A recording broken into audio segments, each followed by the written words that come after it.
Hello students, welcome to magnet base. मैं Rupali Verma.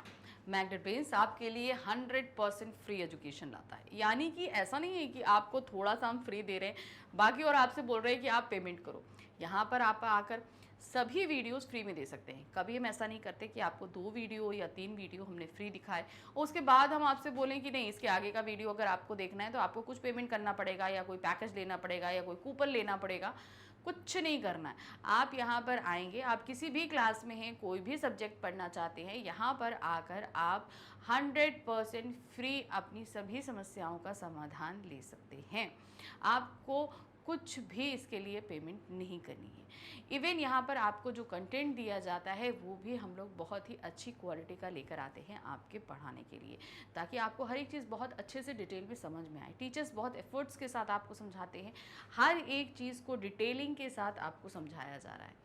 Even आपके exams हों, टेस्ट हों, किसी भी चीज़ का हम प्रिपरेशन भी कराते हैं। सीबीएसई के द्वारा अगर आपको कोई भी चेंज या कोई तब्दीली करी जाती है, कोई पैटर्न में कोई नई चीज़ ऐड करी जाती है, हर एक चीज़ को हम टाइम टू टाइम आपको गाइड करते रहते हैं।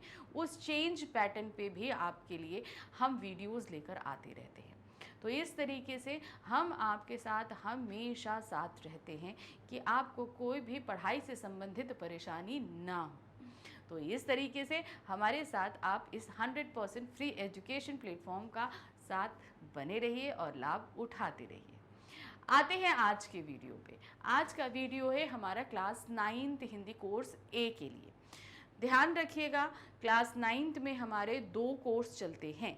ये डिपेंड करता है आपके स्कूल के ऊपर कि वहाँ पे कोर्स ए चल रहा है या कोर्स बी चल रहा है। अगर आपके यहाँ कोर्स ए चल रहा है तो आपके यहाँ बुक होगी हिंदी की शतज भाग 1 और कृतिका भाग 1। और अगर आपके यहाँ जो है बुक चल रही है, कोर्स चल रहा है बी, कोर्स बी, तो आपके यहाँ बुक रहेगी स्पर्श भाग 1 और संचयन भाग 1। तो बिल्कुल भी तैयार रहिए कि कौन सा आपको, ये पहले ये समझना होगा कि आपके यहाँ कौन सा कोर्स है, कौन सी बुक है, उसी के हिसाब से आप वीडियो देखिएगा। क्योंकि बहुत से ऐसे कमेंट्स हमारे पास आते हैं, बच्चे कंफ्यूज रहते हैं, मैम ये तो हमारे सिलेबस में नहीं है, हम 9th क्लास में हैं लेकिन हमारे यहाँ ये नहीं चलता है। तो वो ना चलने का कारण यही है कि ये डिपेंड करता है कि आपके यहाँ कौन सा कोर्स चल रहा है। ठीक है, तो ये तो हमने बता दिया कोर्स का। अब जैसे कि हम अभी हमको करा रहे हैं कोर्स ए, तो कोर्स ए में हमारी बुक हम पहली जो करा रहे हैं हिंदी की मेन पुस्तक है शतज भाग 1। शतज भाग 1 हमारी 2 खंडों में विभक्त है, गद्य खंड और काव्य खंड। हिंदी साहित्य हमारा 2 खंडों में विभक्त रहता है, जिसमें एक आता है गद्य खंड, यानी कि जिसमें हम कहानियाँ पढ़ते हैं, निबंध पढ़ते हैं, एकांकी पढ़ते हैं, यात्रा वृत्तांत पढ़ते हैं। ऐसी बहुत सी विधाओं में हम गद्य साहित्य में पढ़ते हैं। उसी तरह काव्य साहित्य आता है। अभी हम बाद में काव्य भी पढ़ेंगे, जब हम अपना गद्य कंप्लीट कर लेंगे तो इसके बाद दूसरा खंड हमारा काव्य भी है। तो काव्य में हमारी कविताएं हैं, पद हैं, चौपाइयाँ हैं, गज़ल हैं, गीत हैं, ये सभी कुछ आपके पास में आएगा, तो वो भी हम पढ़ेंगे। लेकिन अभी हम क्या पढ़ रहे हैं, गद्य खंड का ही हमारा दूसरा अध्याय लिहासा की ओर। ये पाठ एक यात्रा वृत्तांत है। लिहासा की तरफ किस तरीके से हमारे लेखक गए, ये सभी कुछ हम इसमें हमने पढ़ा था। बहुत ही अच्छा चित्रण था इसमें, है ना, चित्रण था, हमने पढ़ा था। अब हमने अभी तक इस पूरे चैप्टर को अच्छे से समझ लिया कि इस चैप्टर के अंदर क्या क्या चीज़ों का वर्णन किया गया है। अब यात्रा वृत्तांत क्या होता है आपको हम पहले भी बता चुके हैं, फिर से बता रहे हैं कि जहाँ पर हम कभी यात्रा करने जाते हैं तो हमने वहाँ पर हर दिन के हिसाब से कहाँ कहाँ यात्रा करी, क्या क्या चीज़ें देखी या क्या क्या हमारे साथ घटना घटी, ये सभी कुछ हम बताते हैं। तो इस पार्ट में ऐसा ही था, पूरा अच्छे से पढ़ा। बुक्स के पीछे जो भी प्रश्न उत्तर थे वो सभी पढ़े, यानी कि एनसीईआरटी सोल्यूशन किए, कंप्लीट चैप्टर रिवीजन किया, जहाँ पर हमने दोबारा चैप्टर को समझा और कुछ एक्स्ट्रा क्वेश्चंस किए जो एनसीईआरटी से अलग थे। फिर उसके बाद हमने एमसीक्यू किया, क्योंकि सीबीएसई ने रिसेंटली आपके सामने ये बहुविकल्पीय प्रश्नों के ऑब्जेक्ट्स भी रखे, तो हमने वो भी आपको करा दिए। अब हम आपके लिए आज लेकर आए हैं मोस्ट इंपॉर्टेंट क्वेश्चन। अब ये मोस्ट इंपॉर्टेंट क्वेश्चंस क्या हैं, ये आपके सब्जेक्टिव क्वेश्चंस हैं जो अभी तक हमने नहीं पढ़े, यानी कि एनसीईआरटी से संबंधित जो एक्सप्लेनेशन, जो बुक के पीछे जो क्वेश्चंस दिए हैं, ये वो क्वेश्चंस नहीं है, ये अलग क्वेश्चंस है, पर हैं इसी ही चैप्टर से संबंधित, जो आपसे आने वाले एग्जाम्स या टेस्ट में पूछे जा सकते हैं। तो इनको हम अच्छे से करेंगे। अच्छा, अब हर पार्ट में जो बुक का पैटर्न रहता है वो हमारे सामने गद्यांश आधारित प्रश्न भी आते हैं। जैसे कि हमने आपको एमसीक्यूज कराए थे तो उसमें भी हमने क्या किया था, काव्यांश आधारित बहुविकल्पीय प्रश्न कराए थे। उसी तरीके से इसमें भी हम गद्यांश आधारित अतिलघु और लघु उत्तरीय प्रश्न को कराएंगे। तो सबसे पहले जो हम शुरू कर रहे हैं वो क्या है हमारे पास में, गद्यांशों पर आधारित प्रश्नोत्तर। इसमें अतिलघु और लघु उत्तरीय दोनों आएंगे। तो ये लघु उत्तरीय और अतिलघु कैसे आते हैं, जब आपके सामने गद्यांश आएगा ना तो उसमें हर क्वेश्चन के आगे मार्किंग दी रहेगी। अगर 1 मार्क्स का है तो वो अतिलघु है, यानी कि उसे आपको 10 to 15 वर्ड्स में करना है, और अगर वो लघु उत्तरीय है तो आपको 25 to 30 वर्ड्स के बीच में उसका उत्तर देना होगा। ठीक है, तो समझ गए आपको। तो चलिए पहले हम गद्यांश को पढ़ते हैं। अब ये पाठ हम चूंकि पढ़ चुके हैं तो इसका मतलब ये नहीं है कि हमें गद्यांश ध्यान से नहीं पढ़ना, क्योंकि हमें गद्यांश से ही प्रश्न पूछे जाएंगे और ये डायरेक्टली इनडायरेक्टली दोनों ही तरीके से पूछे जा सकते हैं। यानी कि जो इसमें लिखा है वो भी आ सकता है, और जो इसके पीछे छिपा हुआ है, जो लेखक ने नहीं बोला है मगर वो कहना चाह रहा है, वो भी हो सकता है। तो इसीलिए गद्यांश को बहुत ध्यान से पढ़ना है। गद्यांश है, वह नेपाल से तिब्बत जाने का मुख्य रास्ता है। फरी लडियाडोर का रास्ता जब नहीं खुला था तो नेपाल ही नहीं हिंदुस्तान की भी चीजें इसी रास्ते से जाया करती थी।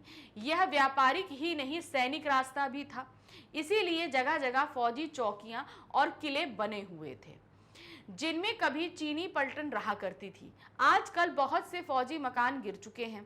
दुर्ग के किसी भाग में जहां किसानों ने अपना बसेरा बना लिया है वहां घर कुछ आबाद दिखाई पड़ते हैं। तो अब देखिए क्या है, तिब्बत जाने क्या कहते हैं, नेपाल से तिब्बत जाने का मुख्य रास्ता फरी लडियाडोर का रास्ता जब नहीं खुला था, मतलब जो अभी रास्ता है वो नहीं था, तो पहले हमें घूम के नेपाल के जरिए ही जाना पड़ता था। तो ये रास्ता जब नहीं था तो एक ये जो हिंदुस्तान की चीज़ें इसी रास्ते से तिब्बत जाया करती थी। इनमें व्यापारिक सैनिक भी जाया करते थे, चीन के सैनिक भी यहाँ पे थे। यहाँ बहुत सारी, अभी भी आप जाओगे तो फौजी चौकियाँ बनी होंगी, छोटे छोटे से चौकियाँ बनी रहती है जिसके अंदर सिपाही रहते थे और बैठकर निगरानी की, क्योंकि ये बहुत ही कोल्ड एरिया है, इसलिए अपने आप को बचाने के लिए थोड़ी सी आड़ बनानी पड़ती थी। तो वो छोटे छोटे से जो है एरिया, अभी भी आपको वो फौजी चौकियाँ, अब वहाँ पर अब फौजी तो नहीं है लेकिन चौकियाँ अभी भी हैं, लेकिन अब लोगों ने उनके आसपास अपने घरों का निर्माण कर लिया है। तो अब देखिए, दुर्ग के किसी भाग में जहाँ किसानों ने अपना बसेरा बना लिया है, अब किसान भी वहाँ पर रहने लगे हैं, वहाँ घर कुछ आबाद अब दिखाई पड़ते हैं। अब लोगों के घर बन गए, पहले क्या था वहाँ इतनी आबादी नहीं थी, लेकिन अब धीरे धीरे लोगों ने घर बना लिए हैं। ऐसा ही परिपक्व एक चीनी किला था, यानी कि वहाँ पे एक चीनी किला था। हम वहाँ चाय पीने के लिए ठहरे। अब जो सैनिक जो किले जिन्होंने बैठने के लिए बनाए थे, अब वहाँ जब सैनिक नहीं है तो जाहिर सी बात है लोगों ने दुकानें खोल ली हैं या रहने के लिए जगह बन गई है। तो उसी तरीके से एक छोटे से जो सैनिक दुर्ग था उसमें एक चाय की दुकान में हमारे लेखक चाय पीने के लिए रुके। तिब्बत में यात्रियों के लिए बहुत सी तकलीफें भी हैं और कुछ आराम की बातें भी हैं। वहाँ जाति पाति छुआछूत का सवाल ही नहीं है और ना औरतें पर्दा ही करती हैं। तो वहाँ पे जहाँ मौसम को लेकर परेशानी है, सारी चीज़ें हैं, तो वहीं पर समाज की जो रूढ़ियाँ हैं वो वहाँ पर बिल्कुल भी मायने रखती। जैसे कि हम लोग समाज में देखते हैं जाति पाति छुआछूत धर्म के नाम पर बहुत ज़्यादा भेदभाव होते हैं, तो ये सारी चीज़ें तिब्बत पे नहीं हैं। वहीं औरतों के लेकर, जैसे औरतें हैं घर के अंदर रहेंगी, पर्दे में रहेंगी, वो चीज़ वहाँ पे नहीं है। वहाँ इवन औरतें पर्दा करती ही नहीं है। ये एक चीज़ लेखक ने यहाँ पर बताई है। अब इस पर आधारित हमारा पहला प्रश्न है, क्या है, तिब्बत मार्ग में क्या क्या था उसका वर्णन कीजिए। अब उसके मार्ग में जब हमारे लेखक जा रहे थे तो क्या क्या चीजें थी। तिब्बत मार्ग में जगह जगह फौजी चौकियां और किले थे जिनका प्रयोग कभी चीनी पलटन द्वारा किया जाता था, मतलब जब थे तब किया जाता था, अब तो वो लोग हैं नहीं। अब बहुत से मकान गिर चुके हैं और किले के टूटे भागों में किसान रहने लगे हैं। तो जहाँ फौजी सैनिकों को रहने के लिए जगहें बनाई गई थी, दी गई थी, अब वहाँ पर क्या हुआ है, अब लोगों ने वहाँ पे दुकानें खोल दी हैं, लोग रहने लगे हैं। अब वहाँ पर ये सारी चीज़ें, पहले फौजी थे अब नहीं है। प्रश्न संख्या 2 है, तिब्बत के सामाजिक जीवन का चित्रण कीजिए। अब वहाँ का सामाजिक जीवन कैसे बताया गया, छुआछूत से दूर है, वहाँ जात पात नहीं है, महिलाओं पर्दे में नहीं रहती, उन्हें समाज में समान दर्जा प्राप्त है। तो ऐसी बहुत सारी चीज़ें जो लेखक ने बताई हैं वो आपको सामाजिक परिवेश के बारे में बताना है। तिब्बत के सामाजिक जीवन में समानता की विशेषता देखने को मिलती है। क्योंकि उस समाज में जाति पाति, छुआछूत और पदा प्रथा नहीं थी। तिब्बत के लोग बिना भय के रहते थे। मतलब वहां पर होता है ना, लोगों को नहीं हमसे जो उच्च जाति के लोग हैं वो हम पर अत्याचार करेंगे। जब वहां पर समानता है, सभी समान हैं, तो वहां पर धर्म या जाति को लेकर किसी तरह का कोई भी भेदभाव नहीं है। और ये सारी चीज़ें क्या है ना, लोगों के अंदर डर जो एक रहता है कि भाई धर्म को जब जहाँ पर समानता नहीं होती वहाँ डर होता है, वो डर वहाँ के लोगों के लिए अंदर बिल्कुल भी नहीं है। बिल्कुल भय मुक्त जीवन वो लोग जीते हैं। प्रश्न संख्या 3 है, नेपाल से तिब्बत जाने का मुख्य रास्ता कहाँ से होकर जाता है तथा यह किन कार्यों हेतु प्रयोग में लाया जाता था। अब नेपाल से तिब्बत जाने का रास्ता, मुख्य रास्ता कहाँ का है और ये किस किस प्रयोग में लाया जाता रहा है। तो देखिए, एक कली डरिया पोर्ट के रास्ते में के खुलने से पहले नेपाल से तिब्बत जाने का मुख्य रास्ता ल्हासा के ओर से था, मतलब जहां से हमारे लेखक जा रहे हैं। यह रास्ता व्यापार तथा सैन्य कार्यों हेतु प्रयोग में लाया जाता था। मतलब यहाँ पर व्यापार, जाहिर सी बात है, एक देश से दूसरे देश में चीजें जो जाती थी वो उसी रास्ते से जाती थी। सैनिकों के आने जाने का रास्ता भी यही था। अब हम आ जाते हैं हमारे दूसरे गद्यांश पे, ध्यान से देखेंगे। यह व्यापारी की ही नहीं सैनिक रास्ता भी था, इसीलिए जगह जगह फौजी चौकी और किले बने हुए हैं जिनमें कभी चीनी पलटन रहा करती थी। आजकल बहुत से फौजी मकान गिर चुके हैं। दुर्ग के किसी भाग में जहां किसानों ने अपना बसेरा बना लिया है वहां पर घर कुछ आबाद दिखाई पड़ते हैं। तो देखिए, ये जो हमने पहला गद्यांश पढ़ा था उसी से संबंधित थोड़ा सा ये गद्यांश है कि अब वहां पर जहां पर फौजी चौकियां होती थी, अब वहां पर फौज तो है नहीं, तो उस कंडीशन में उनका इस्तेमाल वहां के स्थानीय लोगों ने शुरू कर दिया। कुछ तो मौसम की मार, समय के कारण जो है गिर गए हैं, जर्जर थे तो गिर गए, खराब हो गए। लेकिन अब क्या है, वो चूंकि खाली पड़े थे तो खंडहर हो रहे थे, तो लोगों ने उन्हें अपने इस्तेमाल में ले लिया, जो वहाँ के स्थानीय लोग थे। तो उसे अब उससे वहाँ बैठकर व्यापार भी कर रहे हैं और रहने के लिए भी इस्तेमाल कर रहे हैं और अपने अनाज वनाज रखने के लिए भी इस्तेमाल करते हैं। तो इस तरीके से वहाँ पर जो है उन दुर्गों का इस्तेमाल किया जा रहा है। अब इस गद्यांश पर आधारित हमारा पहला प्रश्न है, क्या है, इस गद्यांश में किस रास्ते का वर्णन है, कौन से रास्ते का है। प्रस्तुत गद्यांश में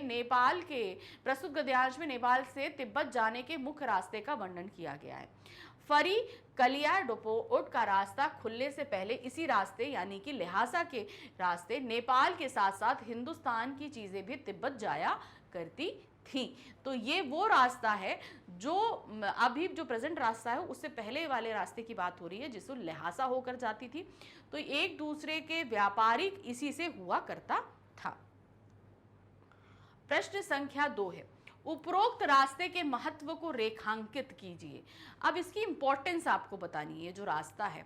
अब चूंकि देखिए, पहले इतने रास्ते नहीं हुआ करते थे, बहुत लिमिटेड वे था, और चूंकि वो एक पहाड़ी एरिया है, पहाड़ों से संबंधित है, तो वो रास्ता एक तरीके से जीवन रेखा हो जाया करती थी, क्योंकि इन्हीं रास्तों पर लोग चलकर आना जाना होता था। जहाँ व्यापार हो रहा है वहीं ज़रूरत की चीज़ें तो आ ही रही हैं, साथ ही सैनिक भी आया करते थे जो हमें सुरक्षा प्रदान किया करते थे। तो क्या यह रास्ता व्यापार करने की दृष्टि से महत्वपूर्ण था ही, इसके साथ साथ सैनिक ये रास्ता होने के कारण सुरक्षा की दृष्टि से भी अत्यधिक महत्वपूर्ण था। तो मतलब जहां ये हमारी जीवन रेखा का काम कर रही थी, वहीं ये हमारी सुरक्षा के लिए भी बहुत जरूरी था। इस रास्ते में चीनी सेना अपने उपकरणों एवं हथियारों के साथ रहा करती थी। अब चूंकि प्रोटेक्शन देना है, तो ये रास्ता क्या चीनी सैनिकों के लिए बहुत इंपॉर्टेंट हुआ करता था। तो यहाँ पर ये लोग अपने हथियारों के साथ रहते थे कि मतलब कोई आएगा तो भाई हम लड़ने तो सके, तो लड़ने के लिए ही इसका इस्तेमाल किया जाता था। प्रश्न संख्या 3 है, बदली हुई परिस्थितियों में इस क्षेत्र की स्थिति स्पष्ट कीजिए। अब चीजें जब बदल गई हैं, भाई पहले तो फौज थे तो रहते थे, अब जब चीजें बदल गई हैं तो अब वो कैसी हैं। तो देखिए क्या है, बदली हुई परिस्थितियों में इस क्षेत्र का अब अधिक महत्व नहीं रह गया है। क्यों, अब चीजें पहले भाई फौजी था, व्यापार का एक यही सिंपल रास्ता था, इसलिए बहुत इंपॉर्टेंट थी। लेकिन अब तो दूसरा रास्ता, फरीकड़ियासोट का रास्ता खुल गया, तो अब दूसरा भी रास्ता हो गया। अनेक फौजी मकान गिर गए हैं, चीनी पलटनें अब यहाँ से चली गई हैं तथा दुर्ग के किसी भाग में किसानों के द्वारा अपने बसेरे बसाने से वहाँ के कुछ घर खुशहाल दिखते हैं। तो अब यहाँ पर क्या है, जिन लोगों के पास घर नहीं थे, है ना, बनाने को होता है ना भाई, समाज में सभी तबके के लोग रहते हैं, किसी के पास पैसा अच्छा होता है, किसी के पास कम होता है, साधारण तौर पर बहुत नहीं होता, तो उन लोगों ने क्या किया ना, उन दुर्गों अपनी जगह बना ली, अपने रहने के लिए जगह बना ली। तो अब वहाँ पर क्या है, तो चीज़ें बदल गई हैं, फौज नहीं है, जब रास्ते भी बदल गए हैं, 2-2 रास्ते हो गए हैं, तो चीज़ों में अब इस तरीके से तब्दीलियाँ आ गई हैं। अब हमारे पास में है हमारा तीसरा गद्यांश। तीसरा गद्यांश क्या बोल रहा है? परिपक्व चीनी किले से जब हम चलने लगे तो एक आदमी राहदारी मांगने आ गया। राहदारी मतलब होता है ना, आप इस पर जैसे आप लोग आजकल चलते हो ना, किसी हाईवे पे जाओगे तो वहाँ टोल प्लाजा होते हैं। तो पहले तो टोल प्लाजाज नहीं होते थे, तो वहाँ पर अगर आप इस रास्ते का इस्तेमाल कर रहे हो तो वो टैक्स लिया जाता था, उसको राहदारी बोलते थे। तो जब वो चीनी किले से चले तो उन्होंने राहदारी मांगी। हमने वह दोनों चिटें उसे दे दी। अब चिटें इनके पास थी ना, जिनको मिली थी वो उन्होंने दे दी। शायद उसी दिन हम थोंडला के पहले के आखिरी गांव में पहुंच गए थे। तो अब कहाँ? थोंडला के पहले के आखिरी, यानी थोंडला जाने से पहले का जो एरिया था, उसका जो आखिरी गांव था, वो वहां पहुंच चुके थे। यहाँ भी सुमति के जान पहचान के आदमी थे और भिकमंगे रहते भी ठहरने के लिए अच्छी जगह मिलती थी। तो अब क्या था, जब ये इस गांव में पहुंचे तो क्या हुआ, जो इनके गाइड थे सुमति, वो एक बौद्ध भिक्षुक थे। तो उनके जो बहुत सारे लोग थे, क्योंकि उनके जजमान थे उनके, तो उनकी बहुत सारा पहचान थी। अब चूंकि ये लोग भिकमंगे के भेष में सफ़र कर रहे थे ताकि इनको लूट ना लिया जाए, तो इसलिए इनको जो है ना भिकमंगे होते हुए भी रहने के लिए एक बहुत ही अच्छी जगह मिल गई थी और भिकमंगे रहते ठहरने के लिए अच्छी जगह मिली। 5 साल बाद हम इसी रास्ते लौटे थे। जब पहले आए थे तब भिकमंगे, अब क्या 5 साल बाद फिर लौटे थे और भिकमंगे नहीं थे। अब क्या, वो भिखारी के वेश में नहीं थे, एक भद्र यात्री के वेश में घोड़ों पर सवार होकर आए थे। तो जब ये पहले आए थे तो भिखारी के रूप में आए थे, तो इनको रहने के लिए अच्छी जगह मिली थी। लेकिन जब ये दोबारा आए तो एक अच्छे यात्री के रूप में आए थे, घोड़ों में सवार थे। किंतु उस वक्त किसी ने हमें रहने के लिए जगह नहीं दी और हम गांव के एक सबसे गरीब झोपड़े में ठहरे थे। और जब भिकमंगी के रूप में आए थे तो उन्हें रहने के लिए अच्छी जगह मिली थी, लेकिन जब एक सभ्य व्यापारी के रूप में, एक असभ्य यात्री के रूप में आए तो इनको रहने के लिए अच्छी जगह नहीं मिली। तो उनको क्या हुआ, एक छोटे से गरीब झोपड़े में रुकना पड़ा। बहुत कुछ लोगों की उस वक्त की मनोवृत्ति पर ही निर्भर है। अब क्या होता है ना, हर समय के साथ लोगों का सोच विचार बदलता जाता है। तभी यहाँ लेखक ने बोला है मनोवृत्ति पे। भाई पहले लोग बड़े अच्छे, मतलब पहले लोग क्या था, सभी उनके लिए बराबर थे।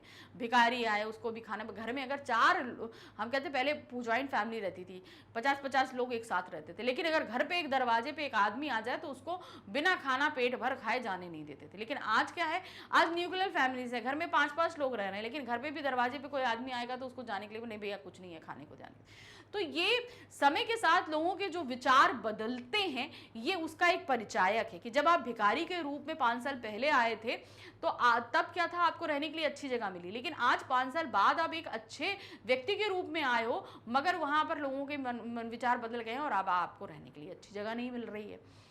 खासकर शाम के वक्त छड़ पीकर बहुत कम होश हवास को दुरुस्त रखते हैं। तो वहां के लोगों की मनोवृत्ति ये कहती है कि शाम के 6 बजे के बाद, है ना, शाम के समय 6 बजे के बाद जो है ना, वहाँ की जो लोकल पेय पदार्थ था, एल्कोहल जिसको बोलते हैं, उसको पीने के बाद सभी धुत होकर जितने भी आदमी होते थे, उन्हें किसी चीज़ से कोई मतलब नहीं रहता था। तो वो पीकर वो अपना हो गए और चुपचाप नशे में झूमते हुए वो वहीं पर पड़े रहते थे। तो कौन आ रहा है कौन जा रहा है, किसी से उन लोगों को कोई मतलब नहीं रहता था। अब इस पर पहला प्रश्न है, देखिए क्या है। थोंडला में लेखक को ठहरने का अच्छा स्थान मिलने के कारण बताइए। अब क्या है, वहां पर सुमति की अच्छी जान पहचान थी, शायद ये कारण रहा होगा। थोंडला में सुमति के जान पहचान के लोग होने के कारण लेखक को ठहरने के लिए अच्छा स्थान मिल गया। वे लोग भिकमंगे की वेशभूषा में थे, इस कारण भी उन्हें रहने के लिए अच्छा स्थान मिला कि भाई भिखारी है, तो एक वो जो दया भाव आता है ना, वो दया भाव भी इसका कारण हो सकता है। एक तो सुमति की जान पहचान थी इस कारण, और दूसरा ये था कि वो भिखारी है, तो ये दया भाव जो होता है, इसके कारण भी उन्हें एक अच्छा स्थान मिल गया था रहने के लिए। अब है प्रश्न संख्या 2। शाम के वक्त गांव के लोगों के होश हवास ठीक नहीं रहने का कारण बताइए। तो शाम के समय होश हवास क्या था, वो वहाँ की जो देशी छड़, जो देशी दारू होती है, शराब होती है, उसको पीने के बाद शाम को सभी लोग अपने होश हवास खो देते थे। तो देखिए, शाम के वक्त गांव के लोग छड़ नामक मादक द्रव्य पीकर अपने होश हवास को ठीक नहीं रख पाते थे। उस अवस्था में वह व्यक्ति में भेद नहीं कर पाते थे कि वह साधारण आदमी है या कोई भिखमंगा व्यक्ति। तो जब आप अपनी होश में ही नहीं हो तो सामने वाला व्यक्ति किस रूप में है, क्या है, आप होता ना, जब भाई दिमाग काम नहीं कर रहा है तो आप कैसे किसी चीज़ के लिए निर्णय ले सकते हो। तो वो उनको पता ही नहीं होता था कि सामने जो व्यक्ति आया वो बहुत ही अच्छा है या फिर वो एक भिखारी है। तो इस चीज़ का वो जस्टिफिकेशन नहीं कर पाते थे। प्रश्न संख्या 3 है, 5 साल बाद उसी रास्ते पर लौटे लेखक को कहाँ ठहरना पड़ा था। अब 5 साल बाद वो एक भद्र यात्री के रूप में आए थे, यानी कि अच्छा यात्री था, बढ़िया घोड़े पे सवार होके अच्छा था, लेकिन तब भी उनको ठहरने के लिए अच्छा स्थान नहीं मिला, उन्हें एक गरीब झोपड़े में ठहरना पड़ा था। तो क्या है, 5 साल बाद लेखक अपने मित्र के साथ इसी रास्ते पर लौटा था। वह भद्र यात्री के वेश में था तथा घोड़े पर सवार था। इसके उपरांत भी उन्हें ठहरने के लिए किसी ने स्थान नहीं दिया। विवशता के कारण उन्हें गांव के सबसे गरीब झोपड़े में ठहरना पड़ा। फिर जब उन्होंने कोई अच्छा स्थान ही नहीं दे रहा था, भैया जो मिल रहा है वो ठहरो क्योंकि रात तो गुजारनी है, तो एक गरीब झोपड़ा मिला, फिर आखिरकार वो उसी में लेट गए थे, ठहर गए थे। अच्छा, यहाँ पर हमने अभी आपको 3 गद्यांश कराए जो हमारे इस पाठ के थे और उस पर आधारित हमने अति लघु लघुत्तरीय प्रश्न कराए जो हमारे एग्जाम में पूछे जा सकते हैं। अब हमारे पास क्या आएगा, हमारे संपूर्ण पाठ आधारित प्रश्न आएंगे, यानी कि पूरे पाठ पर आधारित हमारे प्रश्न रहेंगे। तो अब इनको ध्यान से आप देखिएगा। पहला प्रश्न आ रहा है पाठ आधारित प्रश्नों में, जिस रास्ते से लेखक तिब्बत गया वह रास्ता पहले किस काम आता था, लिहाजा की ओर पाठ के आधार पर बताइए। तो जिस रास्ते से लेखक गया वो पहले किस रास्ते में आता था, व्यापार के रास्ते में आता था। फौज उससे आया जाया करती थी, चीनी फौज वहां पे आना जाने का काम करती थी, तो इस काम में आया करता था। क्या है, लेखक नेपाल के जिस रास्ते से तिब्बत गया वह तिब्बत जाने का प्राचीन मुख्य मार्ग था, मतलब पहले जाने का। उस समय फरी कडियापोट का मार्ग नहीं खुला था, यानी कि अब जो मेन रास्ता है फरी कडियापोट का वो पहले रास्ता नहीं था। पहले कौन सा था, लहासा वाला रास्ता था, लेखक उसी रास्ते से गया था। उस समय नेपाल ही नहीं भारत में भी जितनी चीजें तिब्बत से जाती थी वे इसी रास्ते से जाया करती थी। तो तिब्बत से आने वाली जो चीजें नेपाल और भारत आती थी वो इसी रास्ते यानी कि लहासा के रास्ते से आया करती थी। यह मार्ग व्यापारिक मार्ग के साथ साथ सैनिक मार्ग भी था। यहाँ किले और फौजी चौकियां बनी थी जिनमें चीनी पलटनें रहा करती थी। तो अब क्या था, चूंकि व्यापार भी इसी रास्ते से हो रहा था, तिब्बत से जितनी चीजें भारत आ रही थी, जितनी चीजें नेपाल आ रही थी वो इसी रास्ते से आ रही थी, तो फौजी भी इसी रास्ते से आते थे। तो यहाँ पर निगरानी के लिए, सुरक्षा की दृष्टि से यहाँ पर बहुत सारे छोटे छोटे दुर्ग या चौकियां बनी हुई हैं जहाँ पर चीनी सैनिक बैठा करते थे निगरानी करने के लिए। लेकिन अब क्या है, वो सैनिक है नहीं, तो वो चौकियां खाली पड़ी हुई हैं। अब है प्रश्न संख्या 2, भारत और तिब्बत की महिलाओं में क्या अंतर है। अब देखिए, भारत की जो महिलाएं हैं उनमें क्या है, वो बहुत पर्दा करती हैं, मतलब वो उनको समाज में समानता का अधिकार नहीं है। लेकिन तिब्बत की महिलाएं पर्दा नहीं करती और उनको समाज में समानता का अधिकार प्राप्त है। तो ये बहुत बड़ा डिफरेंशिएट है, फर्क है लोगों में, वहाँ की, यहाँ की और वहाँ की महिलाओं में। तो देखिए क्या है, भारत की महिलाएं पर्दा करती हैं, किसी भी अपरिचित को घर में नहीं घुसने देती। आज भी देखिए, अगर कोई अननोन व्यक्ति आ जाए तो हम लोग घर में नहीं घुसने देते ना, वही चीज। किसी अपरिचित पर आसानी से विश्वास नहीं करती, क्योंकि वे स्वयं को असुरक्षित महसूस करती हैं। उनको ये लगता है कि पता नहीं कैसा व्यक्ति है, कहाँ आ जाए। तो जब भाई पर्दा करते हैं तो जाहिर सी बात है एक अपरिचित व्यक्ति के सामने हम आना भी नहीं चाहेंगे। जबकि तिब्बत में महिलाएं पर्दा नहीं करती हैं सॉरी, तो वो लोग क्या है, बिल्कुल भी पर्दा नहीं करती हैं, किसी भी अपरिचित से डरती नहीं है, उन पर विश्वास करके अपने घर में उन्हें घुसने की अनुमति दे देती हैं। तो मतलब कोई भी, क्योंकि वहाँ पर जो लोगों के मेंटल टेंडेंसी है वो ऐसा नहीं है कि लूटपाट या कुछ ऐसा है, वहाँ पे लोग बहुत सीधे और सरल हैं, इसलिए लोग वहाँ पर सभी पर विश्वास कर लेते हैं। अगर आपको वहाँ पर चाय बनानी है तो आप किसी भी घर में जाकर घुस के चाय बना सकते हो बहुत ईजी वे में, ठीक है। तो यहाँ पर क्या है, उन्हें घर में घुसने की अनुमति दे देती है। वे निडर हैं और स्वयं को ज़्यादा सुरक्षित महसूस करती हैं।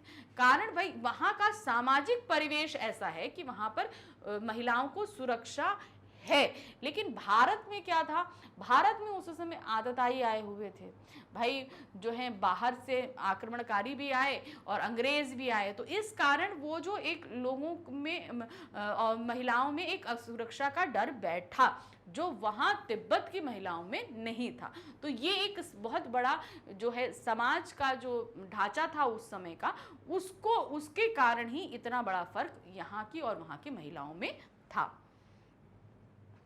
प्रश्न संख्या 3 है, तिब्बत में जाति प्रथा एवं स्त्रियों की स्थिति पर अपने विचार लिहाजा की ओर पाठ के आधार पर व्यक्त कीजिए। अब वहां पर जाति प्रथा, छुआछूत, ये सारी चीजें नहीं थी। स्त्रियों को समानता का अधिकार था, वो निडर थी समाज में रहने के लिए, अपनी आवाज उठाने के लिए। तो ये एक वहां का ढांचा बहुत ही अच्छा बना हुआ था। भारत की तुलना में तिब्बती महिलाओं की सामाजिक स्थिति ज्यादा सुरक्षित, सम्मानजनक और अच्छी थी। अगर कंपेयर करें भारत से, उस समय के भारत से और तिब्बत में, तो वहां की महिलाओं की स्थिति ज्यादा अच्छी थी। भारत में आधुनिक समाज में महिलाएं पर्दा नहीं करती हैं। आजकल के आधुनिक माध्यम देखें तो नहीं करती हैं। वे स्वतंत्र विचार रखती हैं, किसी अपरिचित से स्वयं को असुरक्षित महसूस करती हैं। जबकि तिब्बती समाज की महिलाएं पुरुषों से ना तो पर्दा करती हैं और ना ही किसी अपरिचित से डरती हैं, बल्कि वे उन पर सहजता से भरोसा करके उन्हें घर के अंदर घुसने देने में संकोच नहीं करती। तो यहाँ पर हमने आपको जैसे इससे पहले वाले प्रश्न में भी बताया कि उस समय के समाज की जो परिस्थितियां थी, वो इन दोनों ही भारतीय महिलाओं और तिब्बती महिलाओं के फर्क का सबसे बड़ा कारण थी। क्योंकि भारत में उस समय जो है बाहरी शक्तियों का कब्जा था, जिसकी वजह से महिलाएं असुरक्षित महसूस करती थी। लेकिन तिब्बत में ऐसा नहीं था। तिब्बत का सामाजिक जो परिवेश था वो बहुत ही सुरक्षित था, इसलिए महिलाओं में समानता के अधिकार भी थे, वो पर्दा नहीं करती थी और अपरिचित लोगों से डरती नहीं थी। उनसे बातें करना, उन्हें घर में आने देने में उन्हें कोई संकोच नहीं होता था। क्यों? क्योंकि वो इतना सुरक्षित उस समाज में महसूस करती थी। प्रश्न संख्या 4 है, तिब्बत में यात्रियों को क्या सुविधा प्राप्त है?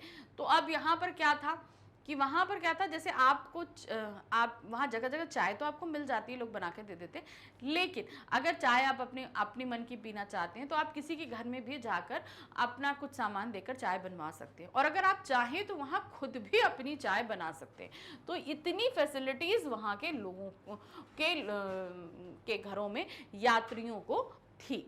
तो क्या है, तिब्बत में अपरिचित व्यक्ति यानी यात्री घर के बिल्कुल भीतर तक जा सकता था। मतलब अगर आप चाहते हो कि हम घर में जाकर खुद अपने लिए चाय बना ले, तो ये परमिशन आपको है कि आप वहां जाकर चाय बना सकते हो।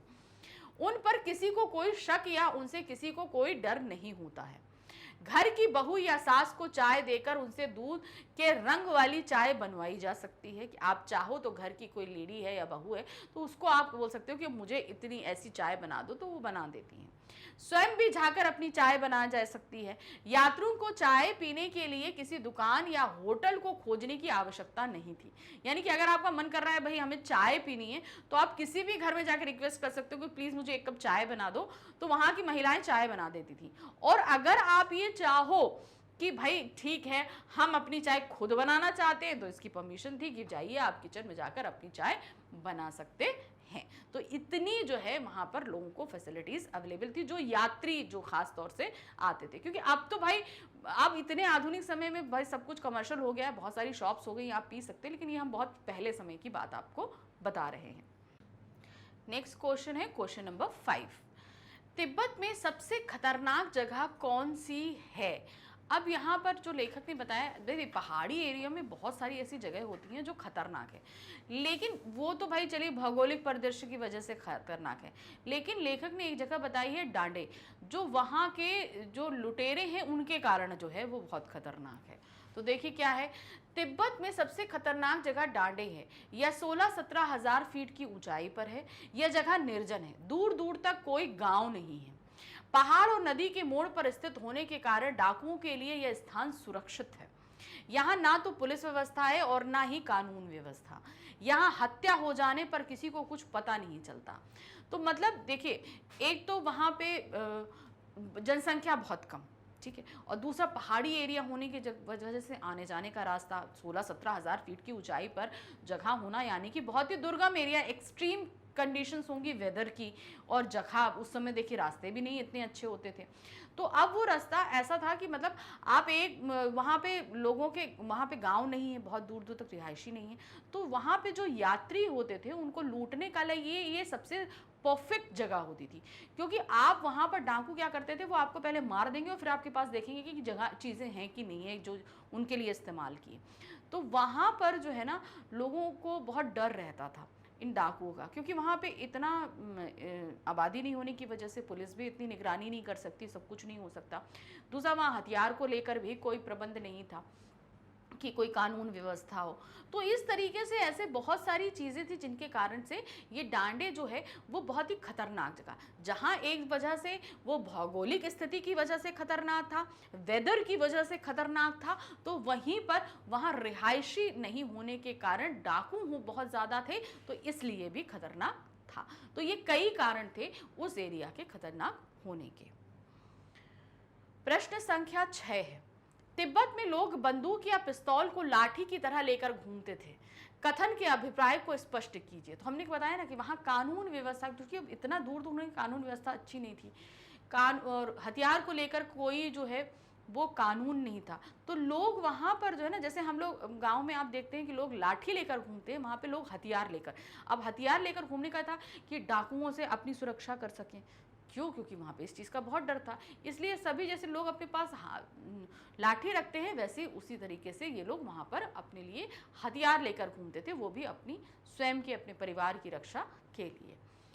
प्रस्तुत कथन का अभिप्राय यह है कि तिब्बत में उस समय कानून व्यवस्था और सुरक्षा प्रबंध की स्थिति चिंताजनक थी, मतलब लोग इतना ज़्यादा ध्यान नहीं देते थे इसके लिए।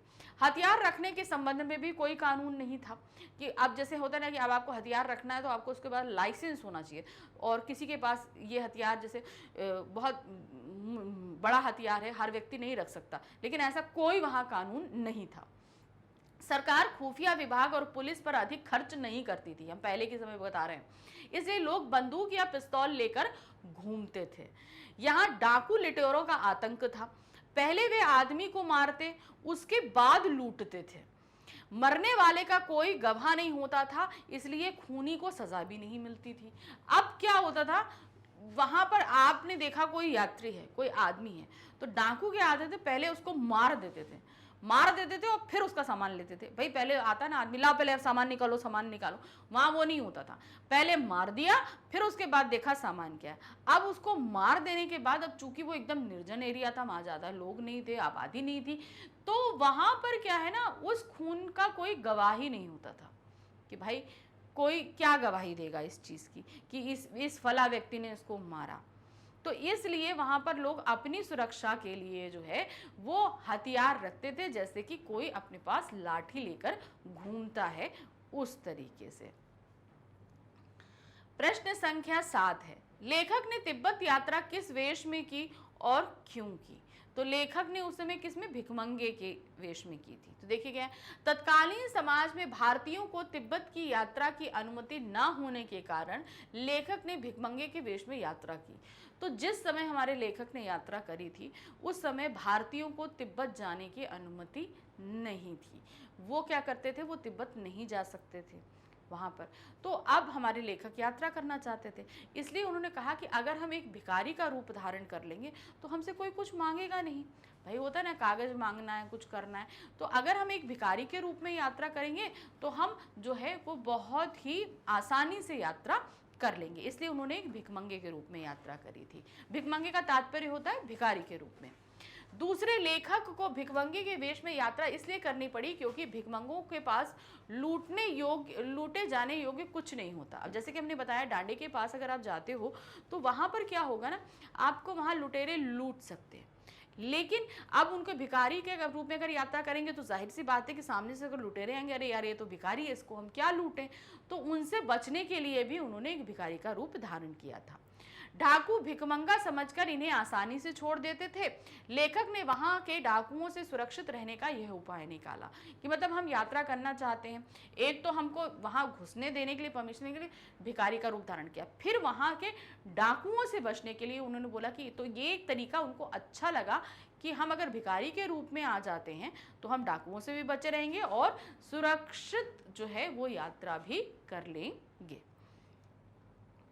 प्रश्न संख्या 8 है, तिब्बत में पहाड़ के किस सर्वोच्च स्थान को किससे और क्यों सजाया जाता है? तो अब आपको बताना है कि वहां पर किसको और किस चीज से, तो वहां पे वो झंडियों से सजाया जाता है, ठीक है ना, डांडे की इसको। तिब्बत के समुद्र तल से 17-18 हजार फीट ऊंचे डांडे के दक्षिण की तरफ पूर्व से पश्चिम की ओर हिमालय के हजारों श्वेत शिखर हैं। मतलब डांडे से आगे आप देखेंगे तो जो ऊंची ऊंची पहाड़ियां हैं ना, श्वेत शिखर क्यों बोला गया? क्योंकि वहां पर उन सभी शिखरों पर क्या पड़ी हुई है? बर्फ पड़ी हुई है। टीले का आकार सा ऊंचा स्थान अर्थात भीटे की ओर दिखने वाले पहाड़ बिल्कुल नंगे अर्थात वन विहीन है। अब यहाँ पर कंडीशन ऐसी होती है, इतना ठंड पड़ती है और इतना ड्राई एरिया कि यहाँ बारिश नहीं होती, तो यहाँ पर सिर्फ बर्फ गिरती है बारिश, और कुछ एरिया ऐसे वहाँ पे आपको बिल्कुल भी वनस्पति नहीं दिखेंगी, ठीक है। तो बिल्कुल उनको क्या बोला? उनको नंगे पहाड़ बोला जाता है, क्योंकि वहां पर हरियाली है ही नहीं, या तो बर्फ होगी या बिल्कुल भी सूखा कुछ भी नहीं होगा। वहां सर्वोच्च स्थान पर डांडे के देवता का स्थान है, तो उन्हीं की पहाड़ में सबसे ऊंचा क्या है? डांडे के जो उस एरिया के जो देवता है उनकी जगह है, जिसे पत्थरों के ढेर, जानवरों की सींगों और रंग बिरंगे कपड़ों की झंडियों से सजाया जाता है। अब चूंकि वो देवता का घर है तो जाहिर सी बात है देवता के घर को सजाया जाएगा, तो देवता के घर को सजाने का काम क्या करते थे? वो पत्थर रख के सजाते थे। वहाँ जानवर जो मर जाते थे उनकी सींगों से डेकोरेशन करते थे, वहाँ झंडियाँ लगाई जाती थी। तो अपने देवता को प्रसन्न करने का अपना एक तरीका है कि उनके स्थान को हमने डेकोरेट कर दिया है। चूंकि यह देवता का स्थान था इसलिए इसे अच्छी तरह सजाया जाता था। हमने जैसे बताया, चूंकि ये भगवान ईश्वर की जगह है, जैसे हम लोग भी अपने घर में मंदिर कितना अच्छे से सजा के रखते हैं। आप बाहर जाओगे प्लेसेस में तो जितने होली प्लेसेस हैं कितने साफ सुथरे, नीट एंड क्लीन और कितने अच्छे सजे रहते हैं। तो उसी तरीके से वहाँ के स्थानीय लोगों का ये अपना तरीका था उसको डेकोरेट करने का, पत्थरों से, सींगों से और झंडियों से वो सजाए जाते थे।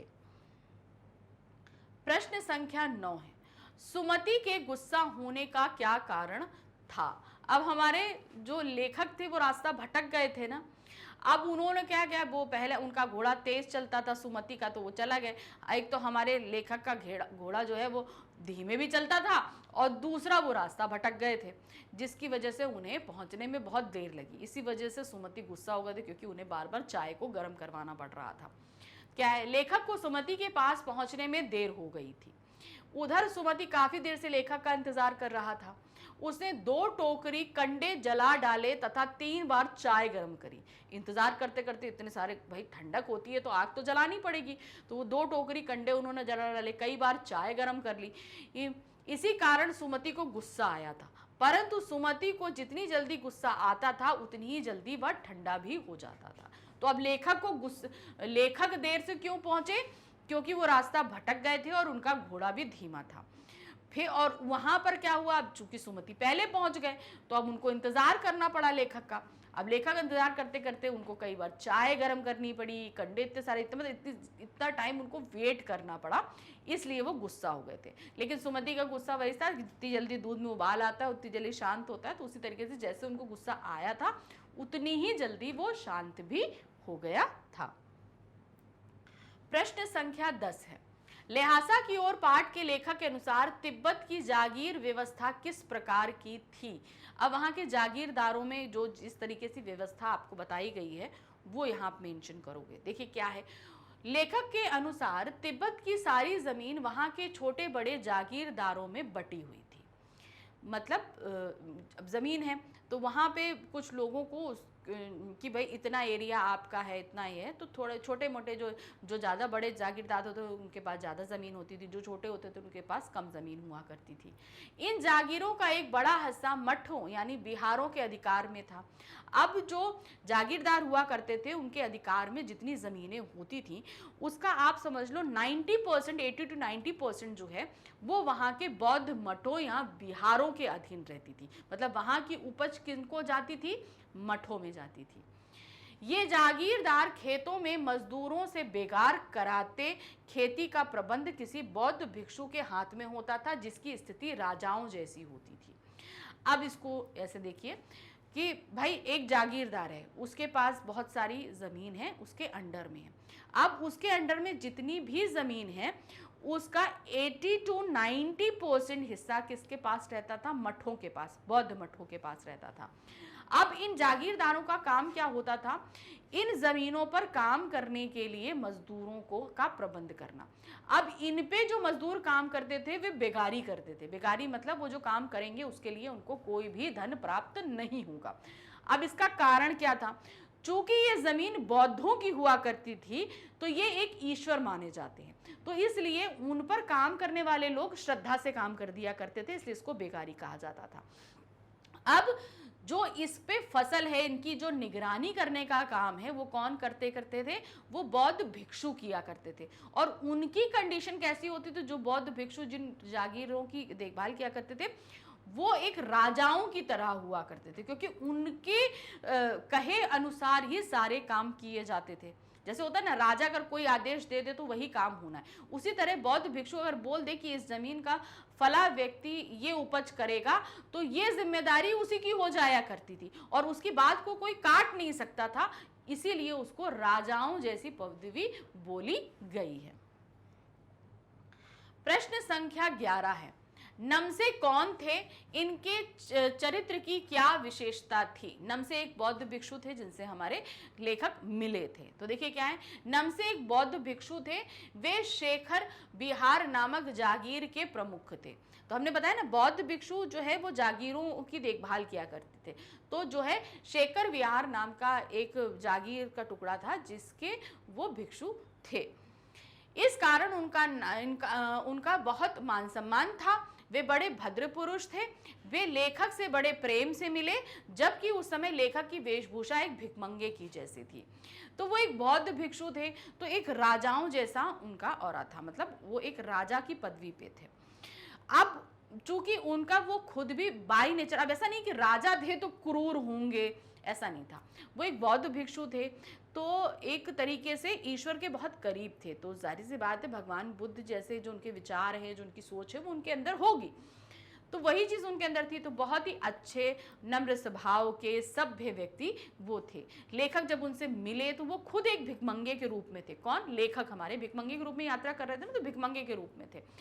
तो तब भी उनसे बहुत अच्छा होता है ना, भिखारी से कोई अच्छे से मिलता नहीं है, लेकिन इतने बड़े बौद्ध भिक्षु जो है एक भिखमंगे से भी बड़े अच्छे और सभ्य तरीके से मिले थे। प्रश्न संख्या 12 है, शेखर विहार के मंदिर में रखे बौद्ध ग्रंथों के बारे में बताइए। अब शेखर विहार के जो बौद्ध मंदिर है उनमें कुछ ग्रंथ रखे हुए हैं, उनके बारे में आपको यहाँ बताना है। देखिए क्या है, शेखर विहार के मंदिर में 103 पोथियां रखी हैं। कितनी रखी हैं? अब 103 पोथियां रखी थी, जो बुद्ध के वचनों के हस्तलिखित अनुवाद हैं। अब इनको देखिए, भगवान बुद्ध ने जब वचन बोले थे ना तो उनको हाथ से लिखी हुई, भाई उस समय क्या हुआ था ताम्रपत्र हुआ करते थे, पत्तों पर लिखे जाते थे ना, तो उसी तरह की हाथ से लिखी हुई, जैसे वो उपदेश दे रहे हैं, प्रवचन दे रहे हैं, तो उनके बहुत से अनुयायी हुआ करते थे जिसको लिखित कर लिया करते थे। तो वो हाथ से लिखी हुई उनके वचनों की हस्तलिपि 103 लिपियां अभी भी वहां मौजूद है। वहां पर इसे कुंजर कहा जाता है। क्या बोला जाता है? कंजुर, सॉरी, क्या बोला जाता है? कंजुर कहा जाता है। इन पोथियों के मोटे मोटे कागजों पर बड़े बड़े अक्षरों में बुद्ध वचन लिखे हुए हैं। एक एक पोथी का वचन 15-15 शेर से कम नहीं रहा है। तो मतलब वो उनके बचे होने के अभी भी इससे रीज़न इसलिए है क्योंकि वो जो पत्ते, जो कागज़ इस्तेमाल किया गया वो बहुत ही अच्छा मोटा क्वालिटी का था उसमें, और उनको संजोया बहुत अच्छा सा गया, और उनका चूंकि वो इतने मोटे कागज़ के बने हैं तो उनका वेट भी, मतलब एक पोथी का वेट ही कितना, 15 शेर के आसपास है। तो मतलब वो जो पोथियाँ इतनी पुरानी हैं उनको बहुत ही अच्छे से अच्छी क्वालिटी में सहेज कर रखा गया है। प्रश्न संख्या 13 है, मैं अब पुस्तकों के भीतर था, लेखक ने ऐसा क्यों कहा? हमारे लेखक पुस्तकों के बड़े शौकीन थे। अब क्या था, जब सुमति चले गए तो अब वो अपनी पुस्तकों में डूब गए थे, इसलिए उन्होंने ये चीज कही। तो देखिए क्या है, लेखक पुस्तक पढ़ने का शौकीन था। वहां उसे अपनी पसंद की बहुत सारी पुस्तकें मिल गई थी जिन्हें वह पढ़ने में तल्लीन हो गया। पुस्तकों के प्रति लगाव और तल्लीनता के कारण लेखक ने ऐसा कहा। अब लेखक एकांत में रहकर उन पुस्तकों का अध्ययन करना चाहता था। भाई सुमति ने कहा कि भाई पास के गांव में हमारे जजमान रहते, हम जाकर मिल आए। तो हमारे लेखक जहां रुके वहां बहुत सारी पुस्तकें थी, तो अब वो भाई पढ़ने के शौकीन थे, घुस गए पुस्तकों में। उनको वहीं पे बहुत आनंद आने लगा और बहुत ही आराम से वो उन पुस्तकों को पढ़ते रहे। तो इस तरीके से इसीलिए उन्होंने बोला कि अब मैं पुस्तकों के भीतर था, क्योंकि अब वो बाहरी दुनिया से पूरी तरीके से कट के कहाँ आ गए थे, अपनी पुस्तकों में आ चुके थे। अब है प्रश्न संख्या 14। क्या है, तिब्बत की कौन कौन सी बातें लेखक राहुल सातकायन जी को अच्छी लगी। अब बहुत सारी ऐसी चीजें, भाई उनके साथ यात्रा में ऐसी बहुत सारी चीजें घटी जो उन्हें अच्छी लगी। तो कुछ बातों को आप यहाँ लिखेंगे। देखिए ये क्वेश्चन एक दीर्घ उत्तरीय प्रश्न भी हो सकता है जिसका उत्तर हम 50 से 60 शब्दों में भी दे सकते हैं। इसका उत्तर हम जो है 25 से 30 शब्दों के बीच में दे सकते हैं, यानी कि लघु उत्तरीय प्रश्न में कर सकते हैं। इसका उत्तर हम 20 से 30 शब्दों में भी कर सकते हैं, जिसे हम अति लघु उत्तरीय प्रश्न बोलेंगे। तो यहाँ पर बस आपके लिखने की कला का परीक्षण है कि क्वेश्चन यही होगा, बस आपको देखना है कि कितने वर्ड्स के अंदर पूछा गया है। तो इसे तो हम आपके लिए दीर्घ उत्तरीय में कर रहे हैं। देखिए क्या है, लेखक राहुल सातकायन को तिब्बत की जो बातें अच्छी लगी वे निम्नलिखित हैं। पहली है, यहाँ जाति पाति, छुआछूत तथा पर्दा प्रदा जैसी सामाजिक बुराइयां नहीं थी। लेखक भारत से गए थे, भारत में ये सारी चीजें बहुत ही प्रबल थी उस समय। जात पात धर्म वर्ण को लेकर था, छुआछूत भी बहुत था, महिलाओं को लेकर असमानता थी, समाज में नहीं था, महिलाएं पर्दा में रहती थी, अपरिचित लोगों से ज्यादा बात नहीं करती थी। इस माहौल से हमारे लेखक निकल गए थे। तो तिब्बत में उन्होंने ये जब सारी चीजें नहीं देखी तो ये चीज उनको वहां पर बहुत ही अच्छी लगी, जो एक सभ्य और अच्छा पोषक समाज के लिए जरूरी होती है। भारत की तुलना में यहाँ स्त्रियों की अच्छी स्थिति बहुत अच्छी थी। उस समय अगर देखें तो भारत के मुकाबले वहाँ की स्त्रियों की स्थिति ज़्यादा अच्छी थी। यहाँ यात्रियों के आराम व सुविधा का ध्यान रखा जाता था। अब चूंकि समाज में छल कपट देश भावना छुआछूत ये सब नहीं थी, तो समाज एक हेल्दी एनवायरनमेंट के साथ था। तो वहाँ पे जो भी बाहर के लोग आते थे उनका बहुत ही आदर सम्मान किया जाता था। भिखमंगों का वेश होने पर भी ठहरने के लिए अच्छी जगह मिल जाती थी। चूंकि एनवायरनमेंट अच्छा था, लोगों को खतरा नहीं था, तो इसलिए आप किसी भी वेश में आओ लोग आपका बहुत ही अच्छे से सम्मान करते थे। समाज में अपरिचित स्थितियों का भी सेवा सत्कार होता था। मतलब ये नहीं है कि हम आपको पहचानते नहीं है तो हमने आपसे कोई मतलब नहीं, ऐसा नहीं है। आप आए हो, हमारे देश में आए हो, हमारी जगह पर आए हो, तो हम आपका बहुत सत्कार करेंगे, इस भावना के साथ वो हमेशा तैयार रहते थे। अब है प्रश्न संख्या 15। भारत के पहाड़ों की तुलना में तिब्बती पहाड़ों की यात्रा कितनी सुरक्षित है। अब आपको यहाँ पर तुलना करनी है। भारत की पहाड़ी यात्रा अगर आपने करी है तो तिब्बत की पहाड़ी यात्रा हमने आपको करा दी है इस पाठ के जरिए। तो अब आपको इसको कंपेयर करना है। कैसे, देखिए, भारत में पहाड़ों की तुलना में तिब्बत के पहाड़ों की यात्रा सुरक्षित नहीं कही जाएगी, सुरक्षित नहीं है, ध्यान रखिएगा। भारत में लूटपाट हत्या आदि का भय कम होता है क्योंकि यहाँ पर कानून व्यवस्था सुरक्षा उतनी है, क्योंकि कानून व्यवस्था पर्याप्त है और निर्जन स्थान कम है। मतलब यहाँ पर बहुत ही जो सुनसान एरिया होते हैं वो ऐसे नहीं है। जबकि तिब्बत के पहाड़ों की स्थिति लेखक की यात्रा के समय अर्थात 1929 और 30 में लगभग अत्यंत भयानक थी। मतलब उस समय वहां लुटेरे भी बहुत थे, निर्जन जगहें थी, तो वहां पर यात्रा करना बहुत ही कठिन था, लोगों को डर हुआ करता। लेकिन भारत में ऐसा नहीं था, क्योंकि भारत में उस समय था अंग्रेजी सरकार, लेकिन कानून व्यवस्था तो थी। ऐसा नहीं था कि आपको मार काट के बराबर कर देंगे जैसा कि तिब्बत में था। हथियार रखने के संबंध में कानून ना होने के कारण लूटपाट व हत्या का भय बना रहता था। अब वहां पे कानून संबंधी हथियार संबंधी कोई कानून नहीं था, इसलिए सभी के पास हथियार हुआ करते थे। जरा सा झगड़े होने पे हथियार निकल आते थे, तो किसी की हत्या हो जाएगी, किसी को लूट लिया जाएगा, एक ये भय बना रहता था। तो हम ये कहेंगे कि भारत में पहाड़ों की यात्रा ज्यादा सुरक्षित थी बनस्पत तिब्बत में यात्रा करना। तो ये कंपेयर किया जा रहा है सन 1929 और 30 के समय में। हम आज के आधुनिक समय का कंपेयर नहीं करेंगे क्योंकि ये हमें पार्ट के आधार पर कंपेरिजन करना है, तो हम उसी समय के आधार पर कर रहे हैं। 1929 और 30 में जब हमारे लेखक ने यात्रा करी थी तो उस समय तिब्बत में यात्रा करना जो है खतरों का था, भयानक था, कष्टपूर्ण था, जबकि भारत में ऐसा नहीं था। तो इस प्रश्न के साथ ही हमने इस पूरे पार्ट के जो है मोस्ट इंपॉर्टेंट क्वेश्चंस आपको करा दिए, आपको समझा दिया कि कैसे कैसे प्रश्न पूछे जा रहे हैं। तो बस आपको अपने प्रश्नों की तैयारी ऐसे ही करनी है। और ध्यान रखिएगा, हर चैप्टर के हम मोस्ट इंपॉर्टेंट क्वेश्चंस अलग अलग आपके लिए लेकर आ रहे हैं, तो बस इसी तरीके से हम इनको तैयार करते रहेंगे। तो अभी तो खाली 2 ही चैप्टर हुए हैं, नेक्स्ट चैप्टर उपभोक्तावाद की संस्कृति जल्दी ही आपके लिए लेकर आऊंगी मैं। Thank you for watching, bye bye.